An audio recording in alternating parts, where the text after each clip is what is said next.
I'm here representing Rio Tinto. We're the second biggest mining company, and as such, we like to think we try harder. Sorry, BHP. But look, it's kind of funny.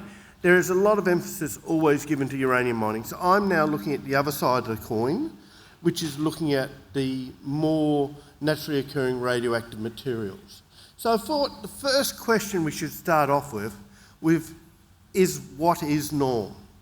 And so I went to the IEA Glossary 2018 and went and saw what exactly their definition is. And reading this, I really can't understand why people have a difficulty understanding what norm is. Seems abundantly clear when you go through that. Does it really make sense? The definition, oops, what's happened there, is confusing. That's the only way I could describe it. It's a radioactive material which contains no significant amounts of radionuclide other than naturally occurring radionuclide. What's that mean? Okay, it means you've got to go to radioactive material. Radioactive material, which is material designated in natural law or by a regulatory body as being subject to regulatory control because of its radioactivity. What the hell does that mean? And if you weren't familiar with radiation, if it wasn't your prime reason for existence, like most of the people in this audience, the question would be, do these guys actually have a clue? What does it actually mean? So if you go through, you start trying to define what it is. In practice, currently, the definition generally, not always and not consistently around the world, but generally means that if you have over 1 becquerel per gram, head of chain concentrations of uranium or thorium, your material will be considered norm. Now this is not everywhere, it's not even consistent within countries. So in Australia we will get slightly different definitions of what norm is. Then if you go a little bit further, what say your material isn't in secular equilibrium? If there's disequilibrium, then you've got to go to the individual radionuclides and the values and determine what they would be and look at their relative contributions. But then some of them are head of chain, so you don't have to worry about relative contributions, but sometimes you get disequilibrium below that.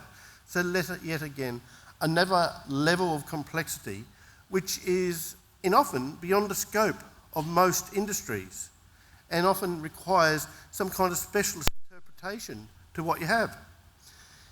Interestingly enough, the concept of risk or dose is not a component of what is a norm.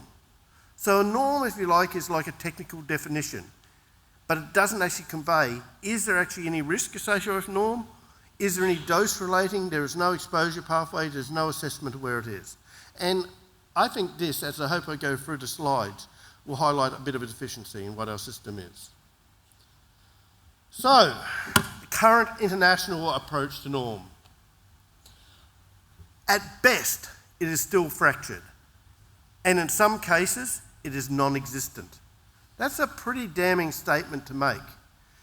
And I would say I spend a lot of time in jurisdictions which are not highly developed. I do travel to Africa quite frequently. I go to other jurisdictions. And there is a disconnect sometimes when it comes to norm. If they have uranium, they're struggling, but they're getting in hand systems for uranium mining. But in areas which don't have that, and you ask them about norm, there is really often no response. The miners are often unaware or unable to respond to radiological aspects. And this is both what they're doing on site, but also downstream. And they may have difficulties when they actually approach the regulatory agencies for help, because the actual regulators are also unsure how to handle norm. When you look at transporters, they're often unaware of radiological aspects, and once they do become aware, they suddenly say, no, we won't take it. Denial of shipment is a real and active component. And when you look at the subtleties, and I use that term with a bit of tongue-in-cheek, the subtleties of the transport regulations and how they go through, there can be real gaps there or mistakes made in the interpretation of it. Further downstream, you go to the actual people who use the norm-related material, the processors, the manufacturers, who often take stuff which is guaranteed to be non-radioactive, well below that arbitrary number which we applied. And then they get surprised somewhere where often unknowingly their process concentrates one or more of the radionuclide, and suddenly they have a radioactive material appearing like magic. Sorry, I had to say magic. Like magic from nowhere. You got this radioactivity which just pops up. And suddenly they've got a radioactive material and they don't know what to do with it. And that is a real problem. And you get areas, and I can give lots of examples of this, and we'll give a few later on, but stuff like off gases and other process streams can actually concentrate radionuclide concentrations up very significantly. And the regulators themselves may not have legislation in place or processes in place to handle this norm. And often the resources and often the willingness is not there to address the norm issues. Waste disposal often doesn't consider any radioactive nature of the waste streams. And as far as non-proliferation goes, this is a totally empty box in most cases because the area is not being processed for uranium, but often there can be significant quantities of uranium present in norm. Now there are exceptions. Uranium is often well understood. Mineral sands, radiological risks are often well understood. Larger companies generally have some understanding of radiation and will try to adopt best practice. However, there's a lot of gaps in the system. There's also a bit of a dichotomy, and this was focused here around the uranium. Uranium has always been part of the system. It's always been part of what the IAEA has looked at. It's been part of the nuclear fuel cycle, and it's been covered very well by organisations such as the IAEA and to a lesser extent maybe by the ICRP over time.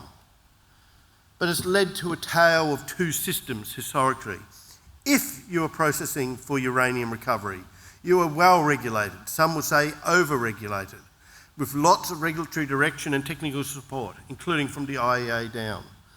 Radiation limits are strictly adhered to, ALARA driving doses down, direct regulatory oversight, high degree of public concern. As soon as you mention mining for uranium, the angst and public concern skyrockets. Monitoring and dose assessment is an integral component of the day-to-day activities, such as what we've been hearing from Olympic Dam. A high degree of confidence is there, however, that radiation dose is well controlled. But then, if you weren't processing for uranium recovery, you entered a different world. Radiation, if it was recognised at all, is often not well regulated and is outside the scope of both the operator and often the regulator. If the radiation is acknowledged, and that's a big if, it's regarded as a nuisance and not part of day-to-day activities. It's actually, oh God, there's uranium, we don't want to know about it. There's limited expertise available both internally and sometimes externally to address radiation monitoring and potential concerns. Dose determination may not actually be performed, and if it is, it may be based on quite loose assumptions. And also, there are just some exposure pathways which won't be addressed. I'm going to put up my favourite slide. People who have seen my talk before will not be surprised by this slide, but this is in some ways the system of radiation protection which existed for norm up until quite recently. Everyone's familiar with this statue? The three wise monkeys. Hear no evil, see no evil, and whatever you do, speak no evil. And unfortunately, with regards to norm, I have been to areas where you go up there, you make a disclosure, you say, look, there is some radioactivity in this material, it's under control, the levels of this, the levels of this. And the response back from a customer is, well, we wanted your stuff, but now that you've told us what's in it, we don't want it anymore. Or if you go to a transporter, they will just refuse that transport. So there have been occasions where people just take the easy option. And it's actually frightening how often this occurs. So we're left now, even within norm, with a tale of two systems, where we have a binary decision. If you're above the magic number, be it 1 becquerel per gram or some other number, then you're treated as a planned exposure for regulatory purposes. You can, if you're lucky, if you're extremely lucky in your regulatory organisation, be subject to a graded or risk-based approach. But I would say that is still rare. It can lead to your small quantities of norm giving you to the same monitoring and assessment to the same extent as that for uranium mining. And a good example was in Australia, where as soon as you start hitting that 1 becquerel per gram, you actually become a nuclear trigger under the EPBC Act. Nuclear trigger. Does that make any sense whatsoever? I would put a side comment in. The EPBC Act is under review at the moment. It's worth having a look at, and if you are associated with a norm industry, it's definitely worth making a submission. Because, oops, what happened here? And often, as I said earlier, the expertise is not really there in a lot of industries. If you go to a uranium mine, you'll find qualified radiation safety officers. If you go to a water treatment plant, you probably won't. Then you have areas which are below the norm threshold. Now, they're given no consideration as a radioactive material. They're unlikely to have any dose determination. Exposure pathways may not be addressed. However, there remains potential for high doses, even at low concentrations. Because when you're dealing with norm, the dose is not, and I repeat, not a function directly of the concentration of radionuclides. It is far, far more significant what is the exposure scenario. What is the way people can get exposed? And it means that sometimes the highest dose comes from the lowest radionuclide concentration. And this is absolutely critical. And radon often dominates this, but it can be other things such as gamma. So regulatory issues, where do we stand? Unfortunately, radiation regulations often struggle with dealing with norm. It also means that norm is often, and I would say more often than we know, a frequent, often inadvertent, breach of radiation regulations globally. And I can point to hundreds of examples relating to transport where this is immediately apparent. It's commonly the point to regulate is not really well known. 1 becquerel per gram, 10 becquerels per gram, some jurisdictions have 0.5 regulation, and when you're transporting something internationally, you can get across a system where it's radioactive in one area and not radioactive in another. The concept of exemption levels or other areas, and that these numbers are really where you can start looking at it from a regulatory perspective, is not persuasively out there. In fact, it's the exception. You know, the graded approach we're hearing more and more from the IEA is exactly supposed to be that. It's about having the right level of regulation in comparison to the risk. And that would be highly beneficial, but the application is very inconsistent depending on jurisdiction, and even sometimes depending on the individual person you talk to within a jurisdiction, and it's not well documented. Because it's traded overseas, you get this ridiculous thing where you can send something and all of a sudden it's radioactive, and sometimes you got to peel the radiation symbol off of it. This is all dependent even on the regulators being aware that there's radioactivity involved. As I said, the industry may not even be aware they have a concern. So there is a real issue there. And what happens when you get radioactivity coming from nowhere? We have a feed such as iron ore, which has no or very, very, very low levels of radioactivity in it, and suddenly you get your stack putting out polonium-210 at a level which is of concern to the local community. What happens in those communities? Where does the radioactivity come from? It wasn't radioactive when it came in. So you get these areas. Radiation protection safety issues. Norm, to put it simply, is the largest contribution to occupational exposure worldwide. That's a pretty big statement, but if you go to UNSCEAR, you'll find that it's totally backed up. The highest occupational and public exposures from industry arise as a result of norm. Forget nuclear power. Forget the rest of the nuclear industry. It comes from norm. You know, and often these doses are unrecognised, not monitored, not reported, and not regulated. It relates quite often to the control of radon and the inhalation of radon decay products, and in restricted ventilation such as underground mines. You can quote examples such as the gold miners in South Africa or the coal miners in China as great examples of where these doses can be extremely high and would be totally unacceptable in a uranium mine. Inhalation of radionuclides and airborne dust, generally only significant in certain waste streams, but often where there is a temperature-driven process, you can get enhancement, which gives rise to radioactive material. A quick, close example is any off gas any dust which arises from a heating operation has a high potential to become a norm. Gamma radiation, generally less significant, except in some areas where you reuse the waste for some beneficial purpose and you get exposures there where it's used as, say, a building product. Not as common, but it has happened around the world. Transport issues. Large quantities of radioactive material is transported without even being considered radioactive material. We'll talk a bit more on that later on.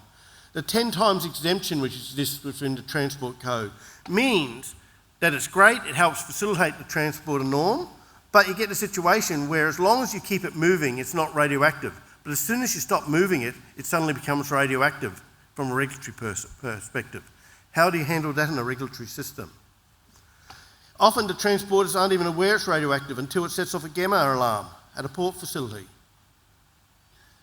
This can give rise to massive problems, denial of shipment, need to get stuff back from an overseas point, international issues, sometimes high-level ministerial complaints about a country polluting another country with its radioactive waste. There are areas there. And then you've got other quibbles of the transport code. The use of 2910 versus 2912, so you don't have to put a radiation sticker on the outside. And even the whole concept that you can send an unlimited, limited quantity. Does that sound funny to you? I can send out a limited quantity of radioactive material in an unlimited amount. There's a bit of a funny definition there, but it comes because the A2 value for UNAT and thorium-NAT is unlimited. So if you are sending something as UN 2910, limited quantity, you can send unlimited quantity. Logic, is it really there? I don't know. Seems funny to me. Waste issues. Disposal norm is poorly understood aspect of radiation control. Yeah, even if it is declared a norm at the start of the process, it often has limited quantity on control on the waste products. Yeah, as I said before, processing can change something. So something which wasn't norm can give rise to a norm waste product. How do you dispose of that? And also you get some smaller scale, waste streams which can give high specific activities. Scales in oil and gas or even in water treatment can reach 100,000 becquerels per gram of radium-226. Dust can typically get over 1,000 becquerels per gram from a heating or burning process. That waste can be used for other things, road base, concrete additives, plasterboard, so there's a whole range. There is potential for higher doses from this, and the resulting doses are often not detected. And then you even can go over to the other side of the pillar, the hidden side of the agency, or actually the most prevalent side of the agency, some would say. And looking at non-proliferation. If you really wanted uranium, there's enough norm out there to give you all the uranium you ever wanted for any kind of nefarious purpose, if you're prepared to pay enough money and put enough effort into its extraction. It is an issue, and there have been numerous cases in the past of people wanting to extract the uranium or thorium from what is effectively a norm material. So how much norm is out there? The answer is we're not sure, but we suspect lots and lots. And most of the time, it's not a problem in the real term because it doesn't give rise to any significant dose. The doses come from specific exposure situations. Not how much is there, it's all about how the person's being exposed. Poor ventilation, poor disposal, or inappropriate reuse. However, there may be a whole lot which is just escaping any of our regulatory systems. So I found this very interesting. A couple of months ago I was in Denver for the Norm 9 conference. And one of the things that came out there was they were talking about port monitors from the security point of view. Most major points now have scanners where every container coming through passes through very sensitive radiation detectors. And it's all to detect naughty people smuggling very high and dangerous radioactive sources. Often the cause is thus a norm, and most of the time it's well known, so the container is shipped through. Sometimes the cargo is searched and security risks detected. However, the number of alarms can be used to give an indication how much norm is being transported. Gives us a little bit of snapshot of how big is this issue of norm potentially being. So here's a result from one single port. Each year they get between 2 to 4 million containers through, and all of them are scanned. Of that, approximately 2%, between 1 and 2%, give off an alarm. So they've got some increase in radioactivity associated. And an extremely small proportion of them actually have a true security effect. However, that 1.2%, how much of that is actually norm? Can be assumed, in very, very big question marks, that probably most of it is below 1 becquerel per gram, but I would definitely say a significant portion of it is. And that's a lot of material passing through. If you're thinking about global trade, that's a heck of a lot of material. So, this is a question I have principally for the IAEA actually, where I'm asking the safety people to take 2 flights down and talk to the security some people, because this data could give us a real indication of how much norm is out there.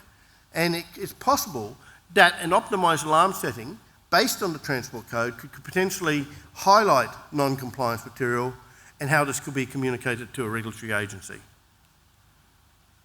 So I'm going to give you one quick example before I start finishing off of transport of norm as Rio Tinto has done it for shipments from Madagascar to China. It was not cheap, it was not easy, it took us about 6 to 8 years to get it there. There was strong resistance initially within the company and then far stronger resistance from outside the company. Everything from ports to regulators didn't want us to send it appropriately. Everyone wanted it sent the easy way.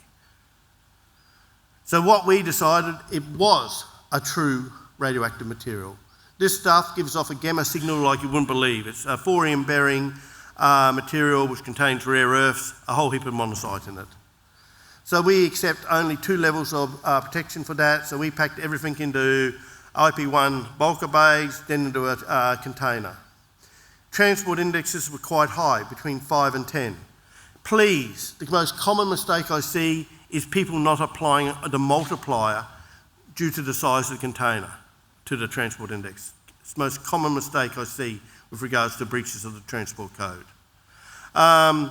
We get about 400 to 500 containers before we get them ready for shipment.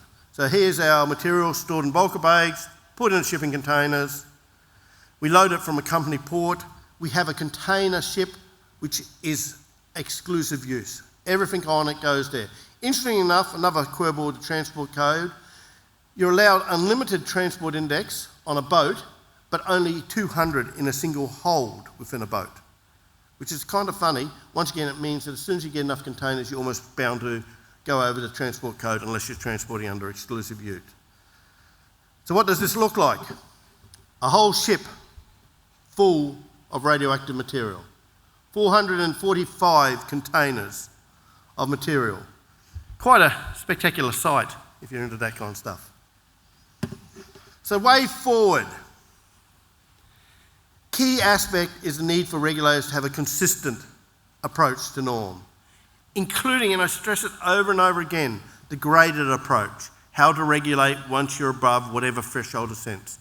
The binary yes-no approach is not working. It's not appropriate, it's not good radiation protection practice, it is a bad way of doing things. Treating norm as a planned exposure and using existing regulatory systems and, incredibly important, a graded approach based on risk is the practical approach to dealing with norm. There are other things, clarification of what the threshold is required, how to handle the 10 times discrepancy in transport. Practicality is the key. How much norm is really amenable to regulation? And do we have the regulatory resources to handle it all? The answer is simply no. You've got to be smart about it. You've got to actually go for the ones where there is a potential risk, not just the magic number. It's not a question of the specific activity. It's a question of the site-specific factors. It's a question of how people get the exposure. And stress that activities over the exemption level do not necessarily imply a risk, and vice versa. They do not, may not require a strong regulatory response. And very importantly, often it's the stuff under the exemption level which gives the dose. 2 more slides and then I'm finished. Industry actions. Industries also has to have it. We have good experience in some norm. However, most of it is in uranium mining, lesser extent mineral sands, oil and gas. Other areas of norm not as advanced and not as comfortable. Industry needs to be more open and share knowledge and experience, including such things as, do we have it? Often industries are unaware norm issues could be part of it. Radon, major potential concern in all underground operations. Not all will have a radon issue, a lot will.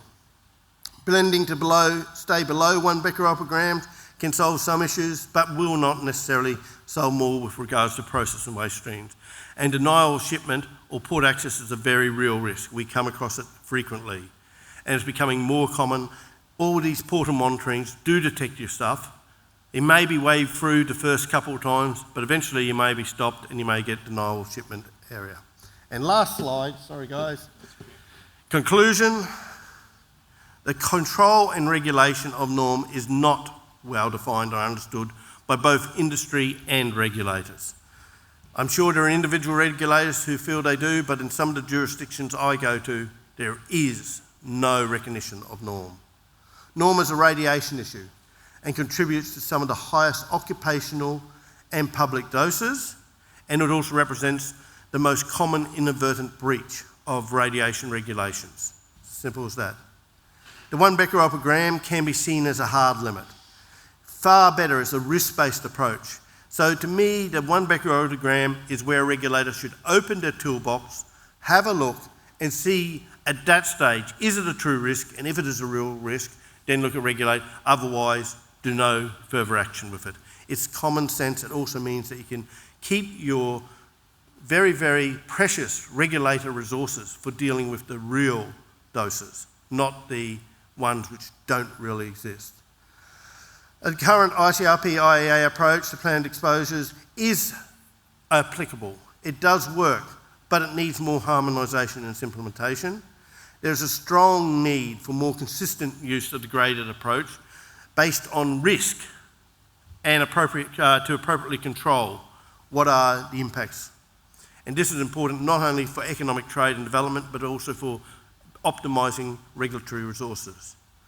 And like I like to close off by saying industry doesn't have all the answers, but we always welcome the chance to work with our lead international organisations, such as the ICRP and IAEA, any other international organisations, to help and determine appropriate risk-based solutions to what is quite a large problem, and probably larger than we actually realise. Thank you very much for your time.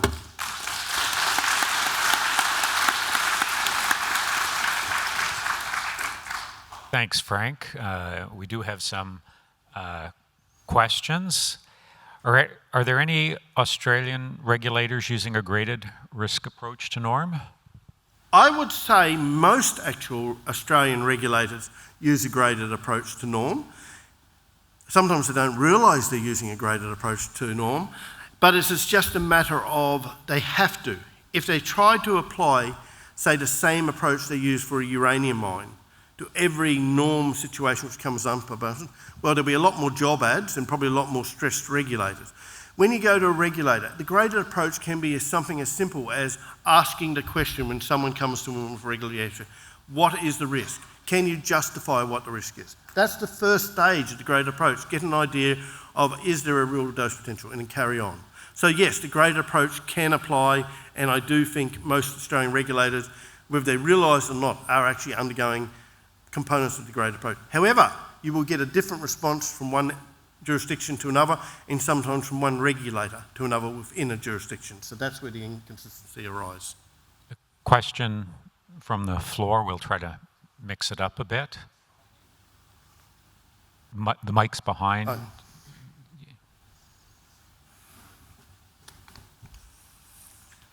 Thank you very much. Thank you, Frank, for your very interesting presentation. And first, let me thank you for the very realistic picture you draw about the situation of norm. And my question is, you mentioned the fact that today the system is very binary. Either we do, it is not enough, or it is too much. And my question is, do you consider that till now, you refer to international organization, these international organizations did their best to find a real solution? Because even yourself, in one of your slides, you mentioned norm should be considered as planned exposure situation, but we should probably manage using the tool of existing exposure situation. Something is a little bit schizophrenic, no? What it is the first thing I'll say is there is no one solution. It needs your I guess what I'm saying is for norm, it really does rely on what your site-specific factors are, what your exposure pathways, what its uses are. There's such a variety of them out there. I don't believe I said it should be treated as existing. I definitely didn't say that. But what I'm saying is, under the current regime, which is the planned exposure regime, which is most commonly applied around the world. If you go to Africa, they actually at least understand what it means as a planned exposure. They really haven't got the grasp yet on existing exposures. And when you go to them and actually talk to them, there is applicability. There is a way you can use current regulatory systems to accommodate norm. It's just that it isn't very well set out. Now, I know the IEA has been doing a lot of work recently on providing guidance for norm industries, and that's a great start to this process. You are now getting industries which previously had no controls, no understanding of your norm, suddenly becoming a bit more aware and actually starting to put in place correct practices. From the regulatory standpoint, as I said, there are still quite a few regulatory areas in other jurisdictions where that may still be developing. It's a long process, it's not going to happen quickly, but I honestly do think that the international organisations are on the right track. At least they're acknowledging norm now, where if you go back 5 to 10 years ago, I don't think there was any emphasis. And I loved the talk yesterday where they showed the IEA General Conference talking about the importance of norm. And to me, that is a major, major advance. We're dealing with what was an area, to put it quite bluntly, a major fouling of radiation regulation where we're ignoring where the majority of dose was occurring. Now we are considering it. I may not agree with everything which is coming out, but I am extremely happy that norm is actually starting to be addressed for what it is, which is a potential radiation risk which should be looked at. Not necessarily heavily regulated, but in some cases, most definitely yes. Okay, Frank, thank you very much. Thought-provoking.